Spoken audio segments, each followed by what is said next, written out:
Good evening, everyone. It's good to see everybody. I hope that you are having a good week. This cool little spell. It's strange to already say we're having a cool spell, but these 80s is lovely weather. Um, so, announcement wise, just to recap for everybody, remember that not this Sunday's Father's Day, but the next Sunday, Cole will be coming and he will be that Saturday. We will be having 3 o'clock. He's going to meet with the choir up in the choir room. And then at 4 o'clock, we're going to have a question and answer time in here. And then anybody that feels comfortable going to a little pre-plated cookie fellowship where you can talk to him one-on-one and maybe find out, I don't know, question and answer times. You might ask him if he's a LSU fan or, whatever. But, if you want to say more personal questions about what they like doing and that kind of thing, then you can do that in the back. And then Sunday morning, he's going to have a breakfast with the youth. And then we will have service at 10 o'clock. And at 10 o'clock, he's going to both lead the worship and preach, so once again, pray for him because that is a whole lot on the plate, on his plate. And then we will have vote after that. That's kind of the schedule for how that looks. Other than that, the deacons, remember we'll be voting for 4 deacons. We did have Brother Ronnie moving, so he should have one more year, but we're not going to fill that vacancy. The deacons said that they thought they could do 11 and basically just divide up one more family.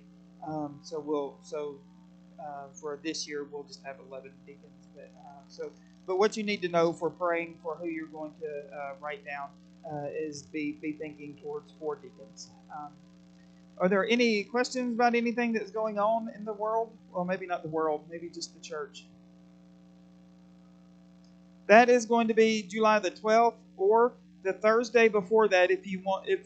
Since y'all are here now, I'm guessing that you feel okay doing that. But if you're talking to anybody and they don't feel comfortable, then they can come to the church on Thursday, and I will meet them outside, and they can vote then. So it's still on site, and it's still only voting one of those 2 times, but either one of those options. Yes, there will be more available. They will also be on the big screen whenever it's time, and that will be. About Cole. I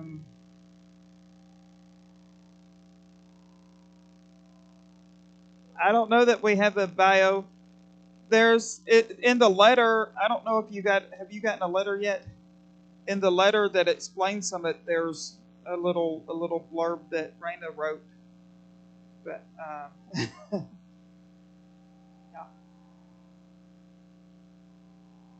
That is the whole church is Saturday at 4. The whole church Saturday at 4. Yeah. Correct.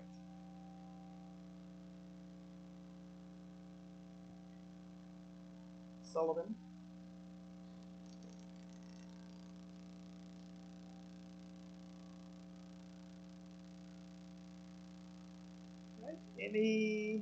Anything else? All right, if not, you can open your Bibles to Psalm 40. Psalm 40 is where we will be tonight.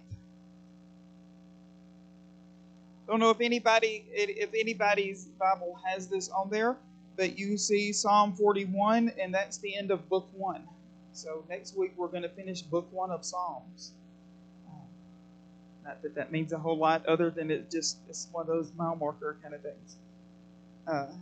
But in Psalm 40, this is a psalm that it kind of has 2 different parts to it. Like several psalms, people want to lock it into one genre of it should be a happy song, it should be a sad song, it should be a song of hope, it should be a song of whatever. But here it's kind of a mixed genre psalm. The first half of it expresses much more confidence. The second half of it is more the troubles in life are encroaching in. But throughout it all, there is faith that is there, and there is hope. In Psalm 40, it says, "I waited patiently for the Lord." Oh, and just so you know, if anybody has your Christian Standard Bible, I apologize. That's what I do usually use on Wednesday nights, but I brought down one that I've been using. I also use the New American Standard just in my own personal reading and study, and I brought that tonight instead. So if it doesn't line up exactly, I'm sorry. I'm not switching permanently or anything like that, but I do have a New American Standard tonight instead of the Christian Standard. But anyway, I waited patiently for the Lord, and He inclined to me and heard my cry. He brought me up out of the pit of destruction, out of the miry clay, and He set my feet upon a rock, making my footsteps firm. He put a new song in my mouth, a song of praise to our God. Many will see and fear and will trust in the Lord. In that, he starts out saying, it's almost as if the Psalm 38, 39, and 40, they don't run together. The previous Psalms, it's not that they are included because, like paragraphs in a book and statements, they are independent Psalms. Maybe so like Psalm 1 and 2 would go together, but for the most part, they're independent. But yet, in Psalm 39, he talked about, and now, Lord, for what do I wait? My hope is in you. He talks about hoping. He talks about waiting. In several of the previous Psalms, whenever he's in the midst of the hard times, he said he would wait upon the Lord, wait upon the Lord. And here that waiting is paying off. He said, I waited patiently for the Lord. Literally, it says, waiting, I waited. Waiting, I waited. That's kind of how we feel sometimes. Waiting, I waited. It's the duration of it. That's an idiom. We use idioms all the time, things that don't really mean exactly what they say they mean, but because we speak the language, we understand what it means, and that's one of those sayings. And so waiting, I waited patiently for the Lord, and He inclined to me, or He listened to me. He turned towards me and heard my cry. Uh, and then it goes on to say, He brought me up out of the pit of destruction, out of the miry clay. Several times, the psalmist previously has talked about being in the pit, being that he doesn't want to be separated from God, that he wants to be on the firm footing. And here he was in a place, he was in the pit, he was in the miry clay, he was in the, think about what, y'all know some nasty mud. There's mud and there's nasty mud. This is the nasty mud. There's some mud that you can go through and sure you get dirty. Then there's other mud that you wonder if pigs have been through it because it just stinks. It's just slimy. It's gross. He's been in the low part. He's been in the miry clay, the worst of it. This is probably a metaphor, but sometimes, have you ever had a miry kind of time in your life? My uncle, and I just thought of this, so I hadn't cleared it with him, but he was having one of those miry kind of days whenever he had to have surgery today, and his lawnmower went out 2 days ago, and then his stove started leaking gas, and so he's had a miry kind of few days there. But here, for the psalmist, it's probably a longer duration from that. He was probably had enemies against him. He was in a condition where he felt stuck, where he needed God to step in. And as he waited on God, God heard and He listened and He answered. And he set his feet upon a rock, making his footsteps firm. And because of that, He put a new song in my mouth. Now, this could be, this is, especially if David's writing it, David wrote new songs all the time. Fanning Crosby wrote over 2,000 songs or so, but David was all the time writing new songs, Maybe he did put a literal new song, but it could have been also, think about changing my tune. Instead of singing the lament, instead of singing the blues, he was in a place where he was singing songs of praise, where he was exuberant. I like whenever we sing praise songs, especially praise songs that are delightful and rejoicing in God. To me, they need to be upbeat and heavy. The music needs to reflect the joy that's inside of us. And then here he put a new song. He changed from the songs you would sing in the depths of a pit to the songs that you sing on the mountaintops. And he said he sang a song of praise to God. Many will see and fear and trust in the Lord. This fear is the good kind of fear. We talk about there's a couple of different kinds of fears. There's the fears like, oh no, like run, panic, the bear, And then there's the fear that is the respect. There is the fear, like the Proverbs and Ecclesiastes and all talk about. This is the good fear of the God. Many will see and fear and will trust in the Lord. The fear that leads to trust. Seeing God's work in someone's life leads to recognition and pursuit of others. A lot of kids become Christians because they see others be baptized, and so they start asking questions. A lot of times people see God's work in our life, and whenever we see God working in other people's life, we long for that. We yearn for the close connection. Oh, they are so close to God. I wish I could have that kind of relationship. We see God working, and it leads us to a place of reverence and awe and trust of Him also. Our faith isn't just our faith. Our faith, it should be influencing and leading other people to Christ also. It should be a faith where God's work in our life is shown to others. He goes on in the next section to say, "How blessed is the man who has made the Lord his trust." Notice in verse 3 it said, "And will trust in the Lord." Many will see and will trust. Here he's saying that the one that makes the Lord his trust will be blessed. Think back to Psalm 1 about the man that does not sit in the counsel of the wicked. Think about the Beatitudes that are found in Matthew. Blessed are the meek, blessed are the poor in spirit, blessed are those that hunger and thirst for righteousness. This is, once again, the blessed, the happiness that comes from trusting in God, making God his trust. We're going to trust in something. Right now, you are trusting in the bench to hold you up. We are also trusting that the lights will stay on. You're trusting that if I decide to stay up here talking for 3 hours, that you can walk out in the middle. All of that is in good trust. You are trusting it without thinking about it necessarily. But the blessed man is the one whose trust is in God and God alone. Not the proud, not those who lapse into falsehood, not any man, not anyone that is of their own self, but instead trusting in God and God alone. Many, O Lord my God, are the wonders which you have done, and your thoughts towards us, and there is none to compare with you. If I would declare and speak of them, they would be too numerous to count.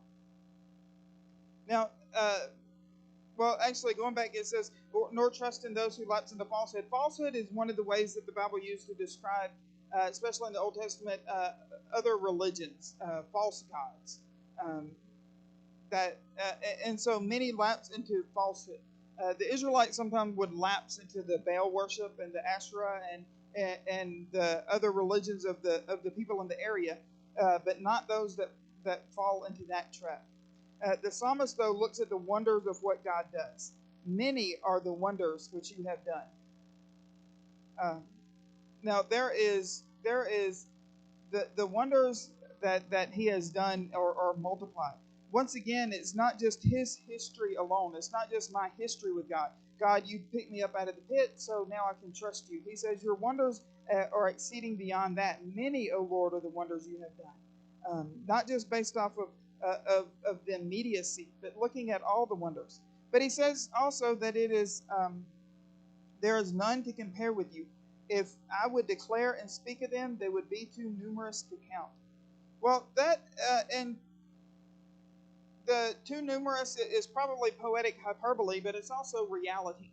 I'm going to give you 5 seconds, and I want you to say everything that God does for you in those 5 seconds.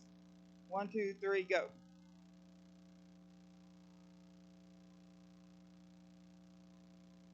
Okay, is that all that God did for you in those 5 seconds? No, because just while we were sitting here, He was gracious. We breathed in, we breathed out. Every one of those, while simultaneously we were still able to see, we were still able to speak, we were still able to do so many things. Yeah, our hearts were beating, our blood was flowing. There was oxygen in the air. You could not instantaneously say 100 things at one time and still cover everything that God was doing for you at that very second, that very instant.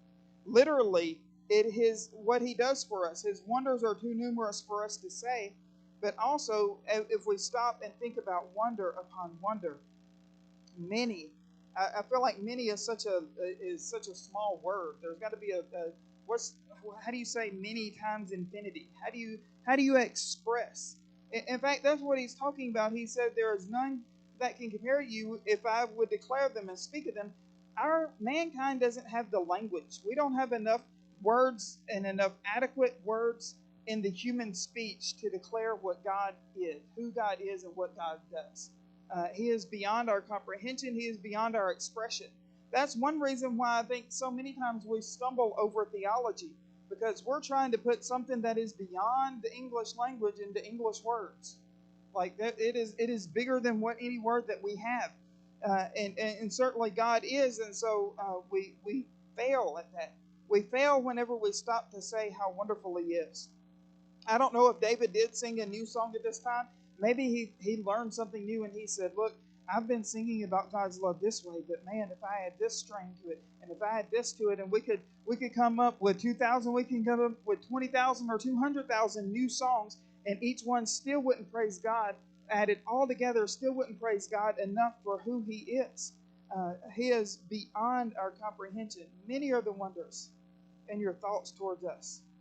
Uh, there's it is beyond our even ability to comprehend. Uh, if we go on to verse 6, though, it says, "Sacrifice and meal offering you have not desired. My ears you have opened. Burnt offering and sin offering you have not required. Then I said, Behold, I come. In the scroll of the book it is written of me. I delight to do your will, O my God. Your law is within my heart." This is a familiar passage in part because Jesus, it means it was appropriated by Jesus. Um, I did not read my Bible, but in Hebrews 10, Hebrews 10:5, uh, it says, "Therefore, when He comes into the world, He says, talking about Jesus, sacrifice and offering you have not desired, but a body you have prepared for me. In the whole burnt offerings and sacrifices for sin you have taken no pleasure. Then I said, Behold, I have come. In the scroll of the book it is written of me to do your will, O God." That in this section, if you notice that most of our translations don't have that exact wording. Um, it says you have. It says, "Sacrifice and meal offering you have not desired. My ears you have opened."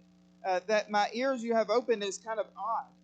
The Septuagint says, actually reads how it's written and the Septuagint is the Greek translation of the Hebrew Bible. So the Old Testament written in Greek. The Old Testament was originally written in Hebrew, but then they translated it into Greek. And it is the Septuagint, this Greek version, that is how the verse comes out. In the Hebrew, it really says, "Ears you have dug for me." How do you dig ears? I'm not talking about corn. You don't even dig those either. You might dig peanuts. You don't dig ears of corn. It's not just forming and fashioning them. There's two different ideas that could possibly be. In Exodus, it talks about digging a hole in an ear for a servant that says, "You know what? I'm bound to you for life." And so, with that, the idea would be that my ears you have opened, or you have pierced my ear. I am yours and yours for all of eternity. I'm yours. I'm wholly devoted to you. I don't want to leave anywhere. But it also is possibly and probably even that it is you've opened my ears. My ears you have opened me. You have opened my ears so that I can hear. You've opened my ears so that I can listen. Think about in Revelation, it says, "Those who have ears to hear, let them hear." And several of the prophets, it talks about being able to listen as well and with the ears. And so in that, he's saying that there's something more important than the sacrifice and the meal offering. In the Old Testament, in the books of Moses, it talked about sacrifice, meal offerings. It talked about burnt offerings, sin offerings. But yet, listen to some of these other passages in the Bible. God ordained that they would give all of these offerings. But yet, that wasn't the end goal. That wasn't the ultimate hope. In Amos 5:21-24, it says, I despise your feast. I can't stand the stench of your solemn assemblies. Even if you offer me your burnt offerings and grain offerings, I will not accept them. I will have no regard for your fellowship offerings of fattened cattle. Take away from me the noise of your songs. I will not listen to the music of your harps, but let justice flow like water and righteousness like an unfailing stream. Now here the problem was that their offerings were not, they were just religious acts. They weren't meaning it. It wasn't the heart behind it, but he gets to the heart behind it with let justice flow like water and righteousness like an unfailing stream. Micah 6, it says, what shall I bring before the Lord when I come to bow before God on high? Should I come before him with burnt offerings, with year-old calves? Would the Lord be pleased with thousands of rams or 10,000 strings of oil? Should I give my firstborn for my transgression, the offspring of my body for my own sin? Mankind, he has told you what is good and what it is the Lord requires of you, to act justly, to love faithfulness, and to walk humbly with your God. Once again, the offerings that are given without having the heart, without having the dedication that is there, is not acceptable. In Jeremiah, this is what the Lord of armies, the God of Israel, says: add your burnt offerings to your other sacrifices and eat the meat yourselves. For when I brought your ancestors out of the land of Egypt, I did not speak with them or command them concerning burnt offering and sacrifice. However, I did give them this command: obey me, and I will be your God, and you will be my people. Follow every way I command you, so that it will go well with you. Yet they did not listen or pay attention, but followed their own advice and their own stubborn, evil heart. They went backward and not forward. Since the day your ancestors came out of the land of Egypt until now, today, I have sent all my servants and prophets to you time and time again. However, my people wouldn't listen to me or pay attention, but became obstinate. They did more evil than their ancestors. When you speak all these things to them, they will not listen. When you call them, they will not answer. Therefore declare to them, this is the nation that would not listen to the Lord their God, and would not accept discipline. Truth has perished. It has disappeared from their mouths. Here he once again rejects their offering. He says, look, I told them, be obedient. Follow hard after him. In 1 Samuel 22, this is the last one, Samuel says, does the Lord take pleasure in burnt offerings and sacrifice as much as obeying the Lord? Look, to obey is better than sacrifice. To pay attention is better than the fat of rams. And here the psalmist, and also in Psalm 50 and 51, he's saying, sacrifice and meal offerings, God, you've helped me here. And so then listen to what follows in verse 7. Behold, I come. Verse 8, I delight to do your will, O my God. Your law is within my heart. And so he gets to the heart of the matter, that following God is what he's giving over the sacrifices. Over the simply giving up these offerings, he's going to follow God. In the next section, in 9 and 10, it says, I have proclaimed glad tidings of righteousness in the great congregation. Behold, I will not restrain my lips, O Lord, you know. I have not hidden your righteousness within my heart. I have spoken of your faithfulness and your salvation. I have not concealed your loving kindness and your truth from the great congregation. Here he's testifying. Notice earlier, whenever he talked about a new song I will sing, and many will see and fear and trust in the Lord, here he's saying, I have proclaimed what it is that you have done. Oh, the wonders that God has done, I have spoken of it. I have spoken about it gladly. I have spoken about it loudly. I have spoken about it in the great congregation. I haven't tried to hide it. Notice what it is that he talks about. He says, glad tidings of righteousness. He said, I have not hidden your righteousness within my heart. I have spoken of your faithfulness, your salvation, your loving kindness, your truth. All attributes of who God is. Now, we can so oftentimes, whenever we say I'm thankful, and we talk about our thankfulness, and we give specific examples. Because of God's salvation that he offers, we are saved. Because of God's loving kindness, his hesed, because of that, he offers us forgiveness when we mess up for the 7,000th time. Because of God's truth, we know that he is unwavering, and we know what is true, what is just, what is right. But notice that he talks about who God is, not just what God has done. It doesn't say, I proclaim glad tidings of righteousness in the congregation. He doesn't just say, hey, I was in the pit, God brought me out. Hey, look how I've been blessed. Hey, look what God did for me. No, he directs it instead back to God. I serve a God who is righteous, who is just, who is faithful. I serve a God who, because of his love, pulled me out. He says later that he is a sinner and he's well aware of his sins, and he says, yet God was merciful even in the midst of all of that. And so he exalts and he praises God. In verse 11 it says, you, O Lord, would not withhold your compassion from me. Your loving kindness and your truth will continually preserve me. For evils beyond number have surrounded me. My iniquities have overtaken me, so that I am not able to see. They are more numerous than the hairs of my head, and my heart has failed me. Here, he had just gotten done praising God and telling people about God's righteousness, faithfulness, salvation, hesed, and truth. And here he says, God, because I know that you are a God of righteousness, because I know that you are a God of compassion, God, don't withhold your compassion.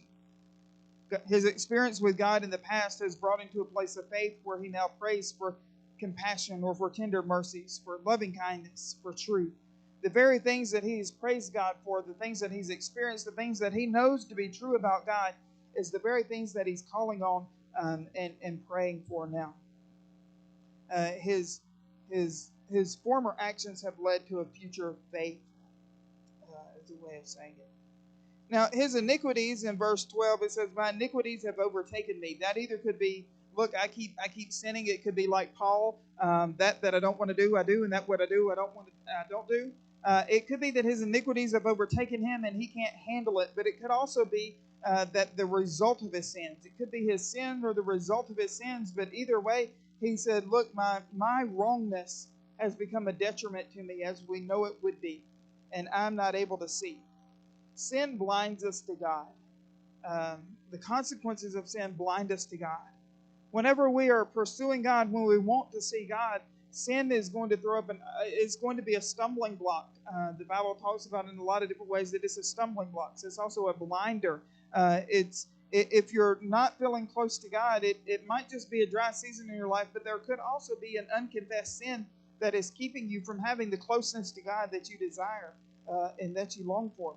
Here, his iniquity has made it where he can't see. His iniquity, he realizes, are more numerous than the hairs on his head.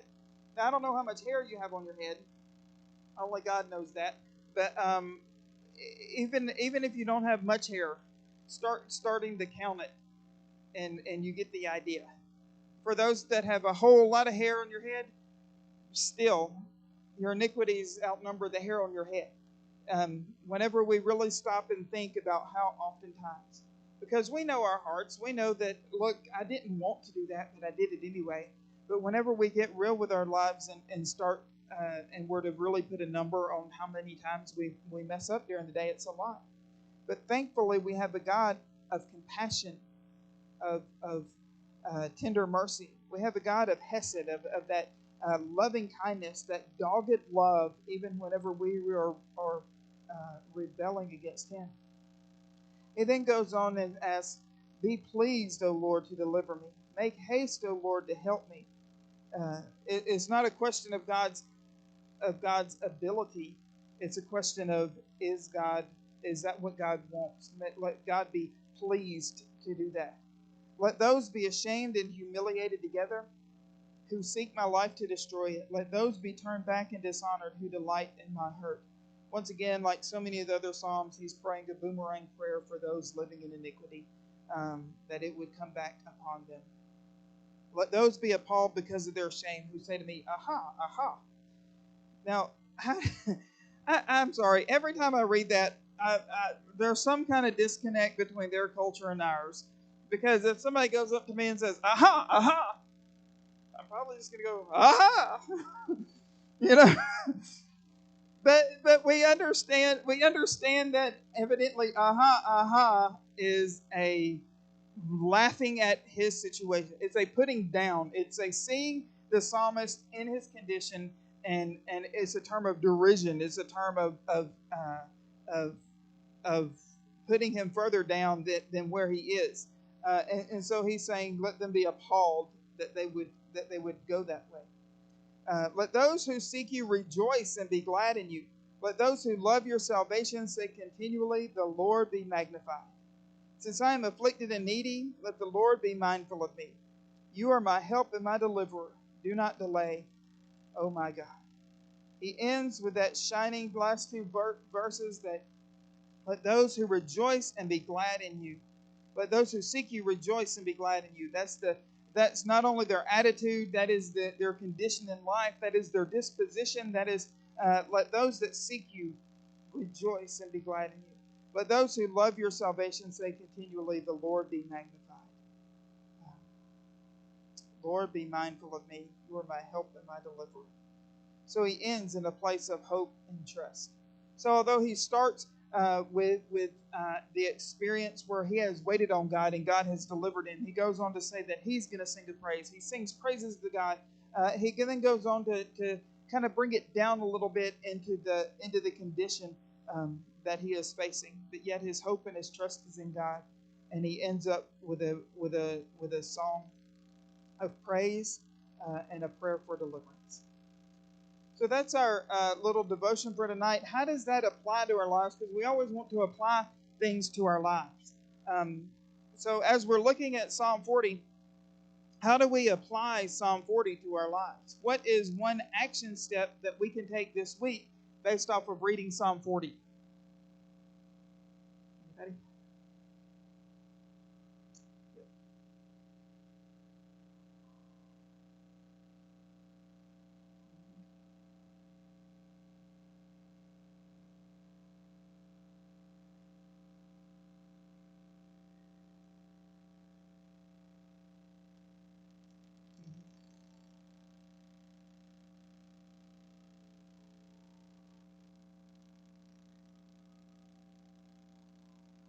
I think we should be vocal in our praise, both vocal in singing a new song, that's good, but also vocal in that proclaiming the glad tidings of righteousness, proclaiming who God is to other people.